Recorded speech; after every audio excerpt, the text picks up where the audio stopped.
वक्त आ गया है, सबको इस बात को समझना होगा कि आदिवासियत की अहमियत क्या है। वो इस देश का राजा रहा है और वो अपने हक अधिकार को सम्मान स्वरूप वापस चाहता है।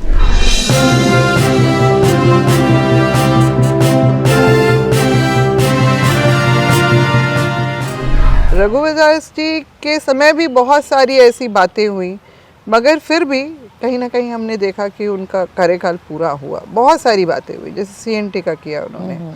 सीएनटी का तो बहुत ज़बरदस्त विरोध हुआ था उनके टाइम पे।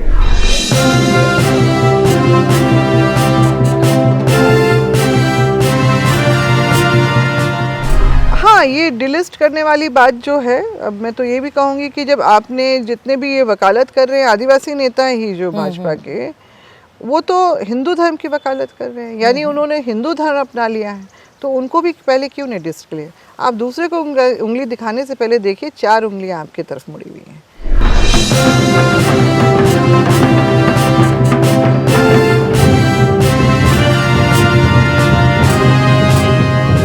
राहुल गांधी जी जो हैं वो आदिवासियत की बात करते हैं, उसकी वकालत करते हैं, उसकी सुरक्षा की बात करते हैं, उसके अस्तित्व की बात करते हैं।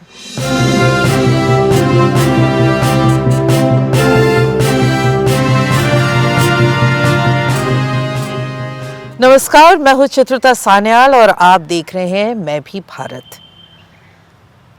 झारखंड की राजनीति को समझने के लिए आजकल मैं भी भारत की टीम वो रांची पहुंची हुई है और ऐसे में हमारी मुलाकात होती है गीताश्री उरांव जी से, जो कांग्रेस की बड़ी नेता हैं और खुद आदिवासी समाज से आती हैं। आपसे हमारी मुलाकात तब हो रही है जब झारखंड की राजनीति में काफ़ी उथल पुथल हो रही है। ये बताइए कि झारखंड जैसे राज्य में जहाँ कम से कम 27% लोग आदिवासी समाज के हैं, ऐसे में झारखंड की राजनीति में कभी भी कोई भी आदिवासी मुख्यमंत्री अपना पूरा टर्म ख़त्म नहीं कर पाया, वो कांग्रेस के हो, जेएमएम के हो या बीजेपी के हो। सिर्फ रघुवर दास की सरकार ने पूरा अपना टर्म ख़त्म किया। ऐसा क्यों? पूर्व मुख्यमंत्री ने ही ये कहा कि हम मतलब वो विपक्षी पार्टी के थे, बीजेपी के, उन्होंने मुझसे ऐसे बातों में निकली ये बात। मैंने उनसे कुछ आग्रह कर रही थी कुछ काम के लिए, तो वो कह रहे थे कि आदिवासियों के साथ ये बड़ी विडंबना है कि उनको क्या बोलते हैं, अपने हिसाब से काम नहीं करने दिया जाता है। ये बात उन्होंने कही थी मुझसे। तो मैंने कहा कि ये बात मुझे समझ में नहीं आ रही है। आप राज्य के मुखिया हैं, आपको तो अपने लोगों के हित में सबसे सर्वोपरि आपके लिए होता है अपने समाज का हित, अपने लोगों मतलब अपने जो राज्य के हित में ही आपको फैसले लेने चाहिए और उसके लिए आप निडर बन के खड़े रहिए। कौन क्या कर सकता है? तो ये सारी चीज़ें उनके मुंह से मैंने बहुत साल पहले, अब तो मेरे ख्याल से 10 साल 11 साल हो रहे हैं इस बात को, और ये हमने देखा। रघुवर दास जी के समय भी बहुत सारी ऐसी बातें हुई, मगर फिर भी कहीं ना कहीं हमने देखा कि उनका कार्यकाल पूरा हुआ। बहुत सारी बातें हुई, जैसे सीएनटी का किया उन्होंने। सीएनटी का तो बहुत ज़बरदस्त विरोध हुआ था उनके टाइम पे। उससे पहले 2016 में ही आपका ये मोमेंटम झारखंड का जो हुआ था, उसमें भी कहते हैं कि अरबों करोड़ों मतलब इसके पैसे का जो है हेर फेर हुआ, इधर उधर हुआ, मगर कोई रिपोर्ट नहीं बनती के खिलाफ। और ये मतलब संजोग से जब वो बने उस समय भाजपा की सरकार जो है केंद्र में बन चुकी थी, तो ये कहीं ना कहीं से सपोर्ट रहा। रघुवर दास जी के बारे में तो ये भी कहा जाता है कि मैनहर्ट का जो प्रोजेक्ट का जो है उसका फाइल उनके खिलाफ में बना हुआ है, मगर भाजपा को वो दिखाई नहीं देता। अपने लोगों की जो गलतियाँ गड़बड़ियाँ कहीं नहीं दिखाई देती हैं, उनको तो बल्कि सम्मानित करके राज्यपाल बना के उड़ीसा भेज दिया गया। आपको क्या लगता है ये जो हेमंत सोरेन के साथ जो हुआ, करप्शन चार्जेस लगे, इसका असर आप क्या देख रही हैं झारखंड के आदिवासी समाज में? क्या वो समझ पा रहे हैं? क्या उनकी समझ है इसको लेके? सबसे पहले तो सबका नाराज़गी है, गुस्सा है इस बात को लेके कि मुख्यमंत्री के पद से अगर और था तो वो सही तरीके से उसका करते तो तब प्रमाणित होता, तो फिर लोग भी आश्वस्त होते। मगर जिस तरह की कार्रवाई की गई लोगों का, बल्कि और ये चला गया है, मतलब भड़क गए हैं लोग। और वो ज़्यादा से ज़्यादा इस बात को देख रहे हैं कि अगर मुख्यमंत्री के पद पे बैठे हुए व्यक्ति के साथ इस तरह से होता है, हो सकता है, तो एक आम आदिवासी के साथ भी इस तरह की जो है बातें हो सकती हैं। और इनफैक्ट अभी जो माहौल हम लोगों का बना हुआ है इधर कुछ टाइम से, आपने देखा होगा देश भर में जो डीलिस्टिंग का जो जिस तरह से जनजातीय सुरक्षा मंच के द्वारा किया जा रहा है, ये आपका बीजेपी, आरएसएस, वीएचपी का एक विंग है। और इन लोगों ने पूरा तहलका मचा के रख दिया कि जो धर्मांतरित हैं, विशेष रूप से जो धर्मांतरित नहीं है, उनके मन में ये बात डालने की कोशिश कर रहे हैं कि जो धर्मांतरित हैं वो हमारा अधिकार लिए चले जा रहे हैं। और ये तो एक बात है उनकी। दूसरी बात ये भी कहते हैं कि घर वापसी करो हिंदू धर्म में, नहीं तो डिलिस्ट कर दिया जाओ। अब मैं आपको यहाँ बताना चाहूँगी कि आदिवासी जो प्रकृतिवादी हैं, हमेशा से हमारा इतिहास है और उसी के अंतर्गत हमारी कई क्रांतियाँ हुई, लड़ाइयाँ हुई, और हमारा जल जंगल ज़मीन का जो एक भावनात्मक रूप से जो हमारे इतिहास का एक हिस्सा बना है, मतलब वो ज़मीन हमारे लिए ज़मीन का टुकड़ा नहीं है, वो हम उसमें अपनी विरासत देखते हैं। विरासत की आदिवासी पूर्वजों ने जंगल को काट के गांव बसाए और खेत बनाए अपने उसके लिए, जीवन यापन के लिए। और मगर उन्होंने कभी भी प्रकृति का उतना ही वो किया जितना कि उसको नुकसान नहीं हो, और हमेशा संरक्षण की ही भावना रही। और इसी नाते, और उसके बाद में आदिवासियों का लंबा इतिहास है। अगर बोलते हैं 200 अंग्रेज़ों के खिलाफ, तो आदिवासियों ने तो 250 से भी ऊपर का किया है। और उसमें अंग्रेज़ों ने भी ये बात को समझ लिया कि एक ऐसा समाज है जो समझौता नहीं करेगा, वो लड़ भिड़ जाएगा, कहीं चला जाएगा, मगर वो झुकेगा नहीं। ये बात समझते हुए जब देश में 1871-72 में जब जनगणना का काम शुरू हुआ, सेंसस का काम अंग्रेज़ों ने शुरू करवाया, तो आदिवासियों को स्पष्ट रूप से अलग कॉलम कोड में रखा गया। जी, tribes, tribal religion, indigenous, animist, इस तरह का जो है उस कॉलम्स जो है हर 10 साल में जो बनते थे। 1941 तक ये चला सिलसिला। फिर आज़ादी के बाद फिर 1951 से हमारे लिए भी फिर से, मतलब संविधान में जो हमारी चीज़ों को मान्यता दी गई। अच्छा, यहाँ एक बात मैं भूल रही हूँ कि जो हम लोग आज 5वीं 6वीं अनुसूची जो देख रहे हैं, वो अंग्रेज़ों के समय से ही शुरुआत की गई थी। उन्होंने ही अनुसूचित क्षेत्रों को चिन्हित कर लिया था, और गवर्नमेंट ऑफ इंडिया एक्ट 1918 और 1935 में ये बातों को स्पष्ट किया था दोबारा कि देश में चलने वाला कोई भी कानून या नियम इन क्षेत्रों में नहीं चलेगा। आदिवासियों को उनके ही हिसाब से उनके स्वशासन में ही रहने दिया जाएगा। ये बात उन्होंने बहुत क्लियर कर दी थी, जिसको संविधान में भी उसी तरह से लाया गया। हमारी रूढ़िवादी परंपरा को 13(3) क, और फिर हमारे 5वीं और 6वीं अनुसूची को 244 1 और 2 में ऐसी तरह से किया गया। और हमारी अपनी जो ज़मीन संबंधी कानून जो बहुत बड़े जो इस क्षेत्र में खास तौर से बने हैं, जो आपका एसपीटी एक्ट, विल्किंसन रूल और सीएनटी एक्ट, इसको भी मान्यता दी गई। हमारे अपनी ज़मीन व्यवस्था को भी मान्यता दी गई है। सारा कुछ है, मगर क्या है, आज हम लोग अपने आप को कहाँ पा रहे हैं। भाजपा जो है जब से आई है, इन्होंने तो पूरे देश का माहौल इतना ख़राब किया। 2014 में इन्होंने चर्च पे हमला शुरू किया। 15 में ये चले गए मॉब लिंचिंग जो मुसलमानों के ऊपर हमने देखा। 2016 में इन्होंने सीधा स्ट्राइक किया, सरना सनातनी एक है, यानी आदिवासी हिंदू है। तो ये करते करते इन लोगों ने जो है फिर 17 में आए मोहन भागवत, झारखंड में ही बोल के चले कि आदिवासी हिंदू है, अलग से कॉलम कोड किया। फिर 2019 में जो प्रपत्र छपा था 2020 में होने वाले जनगणना के कार्य के लिए, तो हम लोग को पता चला कि हमारा कोड हटा दिया गया जी। तब से हम लोगों ने, और मैं भी उसमें शामिल रही, कि अपनी इस बातों को लेके सामने आई और मांग करना शुरू किया। मतलब जन प्रदर्शन के द्वारा, ज्ञापन दे के, और फिर हम लोगों ने जो है मतलब सरना कोड की भी मांग रही है और आदिवासी कलम कोड की भी मांग रही है। तो मैं आदिवासी कलम कोड में बाद में मैंने जो एक हम लोगों ने यहाँ पर 20 अक्टूबर 2020 को एक मानव श्रृंखला बना के ज्ञापन सौंपा था। तो ये सारी बात जो हमारी वर्तमान राष्ट्रपति हैं वो भी इस बात को जानती हैं कि 700 से ऊपर जो हमारे आदिवासी समुदाय हैं उनको के लिए एक ही कोड पहचान के रूप में हो सकता है। मांगे तो होती रही हैं, तो वो इस बात को बहुत अच्छी तरह से जान रही हैं।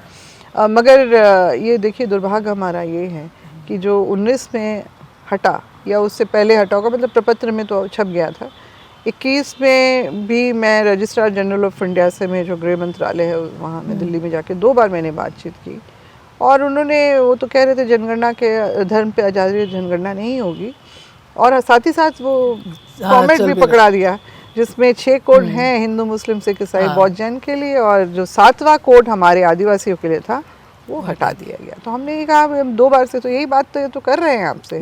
हाँ, तो उन्होंने कहा हम क्या कर सकते हैं, मतलब बातों को आप ऊपर ले जाइए और बताइए कि आदिवासी समाज क्या मांग रहा है। अगर हम बात करें, आपने अभी कहा कि बीजेपी किस तरह से पूरे आदिवासी के जो आप लोग जो मानते हैं अपने धर्म और इसको चेंज करने की, डीलिस्टिंग की कोशिश करी। अब ये बताइए, आप कांग्रेस के हैं, कांग्रेस के साथ काफ़ी सालों तक इंडिपेंडेंस के बाद आदिवासी समाज कांग्रेस वोटर्स थे, तो कांग्रेस के साथ थे। ऐसा क्या हुआ, क्या कमी रह गई कांग्रेस में कि आदिवासी समाज आज कांग्रेस से हट गया है, वो बढ़ गया है कांग्रेस और बीजेपी में? और यही वजह है कि अभी छत्तीसगढ़, मध्य प्रदेश में जो इलेक्शंस हुए वहाँ कांग्रेस हारी, बीजेपी। क्यों आदिवासी बीजेपी की तरफ वोट दे रहे हैं? क्या कांग्रेस की कहीं कमी आपको दिखाई दे रही है? देखिए, कांग्रेस का तो अपना एक इतिहास है कि आज़ादी की लड़ाई से लेके जो राष्ट्र निर्माण तक का, और फिर जो प्रथम प्रधानमंत्री, मतलब संविधान में भी जो बातों का उल्लेख किया, प्रधानमंत्री जो हमारे रहे पंडित नेहरू, उन्होंने भी इन बातों को कहा कि आदिवासियों को उनके हिसाब से जीने दिया जाए। उनकी अपनी विशिष्ट परंपरा, संस्कृति, सब कुछ है, और पंचशील जो है वो भी बना, सब कुछ हुआ, ट्राइबल सब प्लान बना, और बहुत सारी चीज़ें हैं। मगर मुझे लगता है क्योंकि बीजेपी का जो एक कैडर है, आरएसएस जिसको हम लोग जानते हैं, विश्व हिंदू परिषद, ये कैडर जो है, इन्होंने बहुत पहले ही आदिवासियत को मिटाने का जो अपना संकल्प लिया है, उसको मतलब एक ज़मीनी स्तर से उस पर काम करते चले आए हैं। जैसे कि हम लोगों ने देखा कि हमारी जो महिलाएं हैं या बेटियां हैं, देवी कुमारी जैसा उसमें लगा गया, बहुत लंबा षड्यंत्र चला है ये।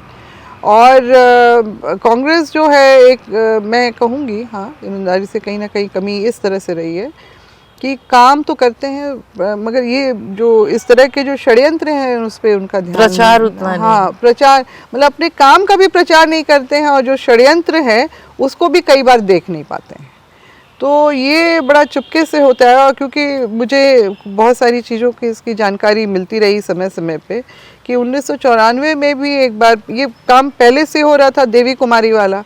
उसके बाद इन्होंने एक एजेंडा बनाया था आरएसएस के हेडक्वार्टर में 1994 में कि आदिवासियत को ख़त्म करना और संपूर्ण हिंदू राष्ट्र बनाना, क्योंकि मनुवादी लोग हैं, उस सोच के लोग हैं, और इनको ये हमारी बातें बहुत चुभती हैं कि इस देश का असली मालिक आदिवासी है।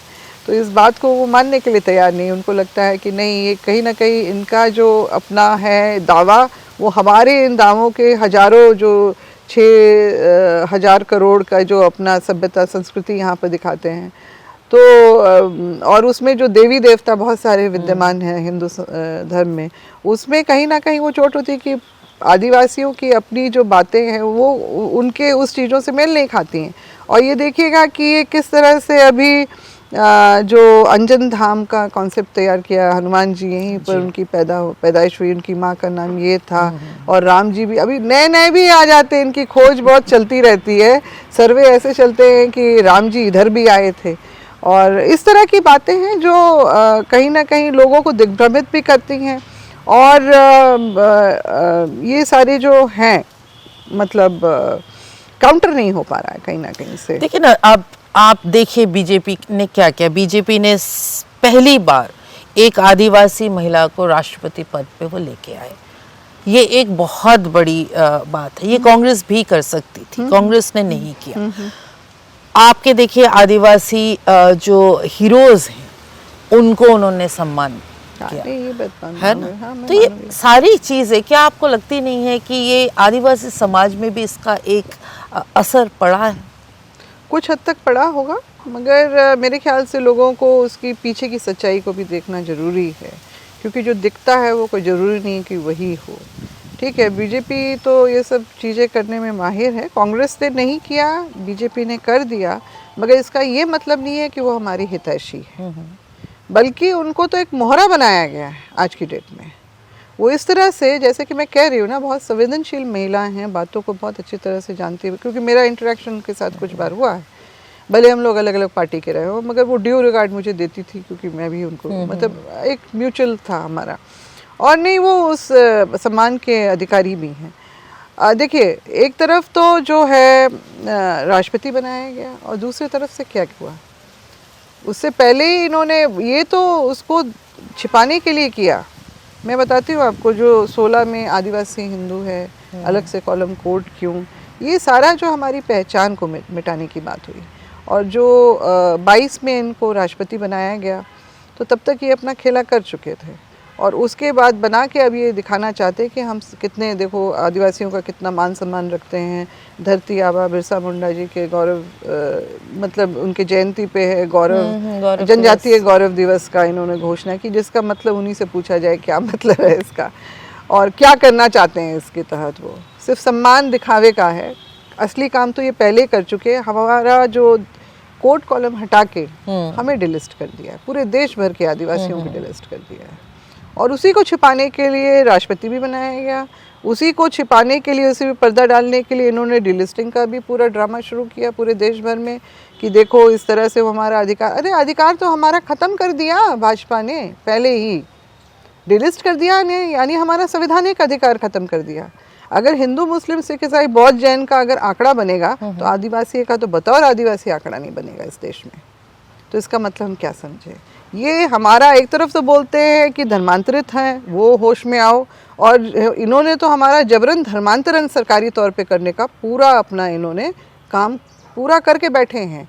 वो इस तरह से कि जब मुझे रजिस्ट्रार जनरल ऑफ इंडिया के ऑफिस से वो मिला, प्रपत्र की कॉपी मिली, परफॉर्मर का हमें काफ़ी शीट्स मिली हैं उसकी, हाउस लिस्टिंग का और इसका सेंसस का, उसमें ये साफ था। हमने तब भी अपनी बातें रखी वहाँ पर। अब पिछले साल क्या हुआ, जैक जो झारखंड एकेडमिक काउंसिल है, उसके द्वारा जो एक ऑनलाइन एप्लीकेशन अपलोड किया गया, national means cum merit scholarship examination scheme 2023-24, उसमें जब हमने देखा कि रिलीजन का, ये बोलते हैं रिलीजन पे हम सेंसस नहीं करेंगे, हम रिलीजन को हम वो उसमें डालेंगे नहीं परफॉर्मा में कहीं पर, मगर यहाँ पर जब रिलीजन के उसमें जो कॉलम में इन्होंने, आप सोच लीजिए, 5वीं अनुसूची का आदिवासी राज्य में हिंदुइज्म के लिए कॉलम है, इस्लाम के लिए कॉलम है, क्रिश्चियनिटी के लिए कॉलम है, सिखिज्म और जैनिज्म के लिए कॉलम है, मगर आदिवासियों के लिए कॉलम नहीं। जो अदर्स वाला कोड था, ट्राइबल रिलीजन एंड अदर पर्सुएशंस, वो नहीं है। आदिवासी धर्म एवं अन्य मान्यताएं वाला जो है कॉलम, वो नहीं है, जिसको हम अदर्स अन्य मानते थे। इनफैक्ट अभी भी लोगों को उसका फुल फॉर्म नहीं पता है, वो बोलते थे अदर्स में हम लोग को रखा गया। मैंने कहा, मुझे ईमानदारी से बोलो तो मैं भी यही सोचती थी कि हम लोगों का मान सम्मान इतना छोटा, मगर वो इतना, वो कॉलम ही इन्होंने इतना बड़ा बनाया था, कोड इतना लंबा बनाया था कि वो अदर्स मतलब एब्रिवेटेड फॉर्म में ही आ पाता, तो इसलिए अदर्स और अन्य, मगर वो हमारे साथ ये 70 दशक मतलब 2011 में जो आखिरी सेंसस जो हुआ है, उसमें वो हमारा कोड कॉलम था। वो इसलिए क्योंकि उसी साल जो हमारे सरना आदिवासियों के 50 लाख का आंकड़ा बना था, यानी कोड था, कॉलम था, इसीलिए हो पाया। और यही प्रमाणित करता है कि हमारी पहचान को, हमारे संवैधानिक अधिकारों को सुरक्षित रखा गया।